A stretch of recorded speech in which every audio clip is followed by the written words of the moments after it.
আজ আমি বিনা ওভেন বিনা কলাপাতায় কিভাবে শুধুমাত্র প্রেসার কুকারে তালের পোড়া পিঠা বানানো যায় পুরো ভিডিওটাতে দেখাবো। তোমরা পুরো ভিডিওটা স্কিপ না করে স্টেপ বাই স্টেপ দেখে নাও। এখানে আমি বড় সাইজের একটা তাল নিয়েছি।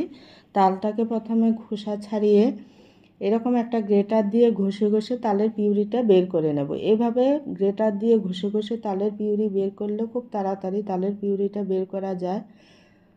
তো এইভাবে আমি পুরো তালের পিউরিটা বের করে নেব, কিন্তু আমার পুরো তালের পিউরির প্রয়োজন নেই, শুধুমাত্র এক বাটি তালের পিউরি দিয়েই আমি এই পিঠেটা বানাবো। তো পুরো তালের পিউরিটা আমি বের করে নিয়েছি। এবারে একটা বোলের মধ্যে নিয়ে নেব 2 বাটি চালের গুঁড়ো। চালের গুঁড়োতে দেব 1 চামচ লবণ আর 1 বাটি গুড় দিয়ে দেব। তোমরা চাইলে চিনিও দিতে পারো। আর হাফ বাটি নারকেল কুচি, সামান্য একটু দুধ দেব, দুধটা বেশি দেবে না, অল্প করেই দেবে। আর 1 বাটি দিয়ে দেব তালের পিউরি।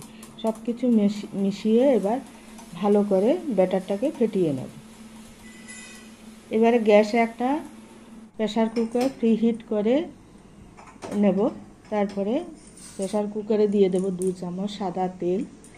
তেল দিয়ে তেলটাকে সারা প্রেসার কুকারের ভিতরে ছড়িয়ে নেব, যেন পিঠেটা তুলতে সুবিধা হয়, প্রেসার কুকার তোলার সময় প্রেসার কুকারের মধ্যে আটকে না থাকে। এবারে ব্যাটারটাকে প্রেসার কুকারে দিয়ে দেব।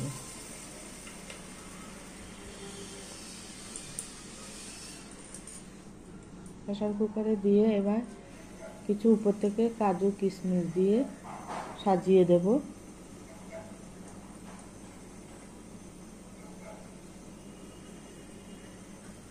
এরকম সাজিয়ে দিয়েছি। তারপরে প্রেসার কুকারের ঢাকনাটা লাগিয়ে 20 থেকে 25 মিনিট মতো এইভাবে প্রথমে একটু হাই হিটে রাখবো, তারপরে লো হিটে রেখেই বাস রেডি হয়ে যাবে তালের পোড়া পিঠে। এইরকম একটা স্টিক দিয়ে দেখে নেব।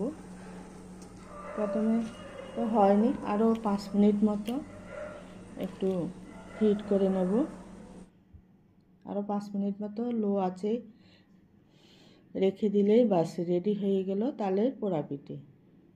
তো বন্ধুরা, এই পিঠেটা খেতে দুর্দান্ত লাগে। তো এইভাবে একবার তালের পোড়া পিঠে বানিয়ে তাল থাকতে থাকতে বানিয়ে খাবে, দুর্দান্ত লাগে বন্ধুরা। এই সিম্পল রেসিপিটা যদি ভালো লাগে চ্যানেলটাকে অবশ্যই সাবস্ক্রাইব করবেন, লাইক করবেন আর কমেন্ট করবেন।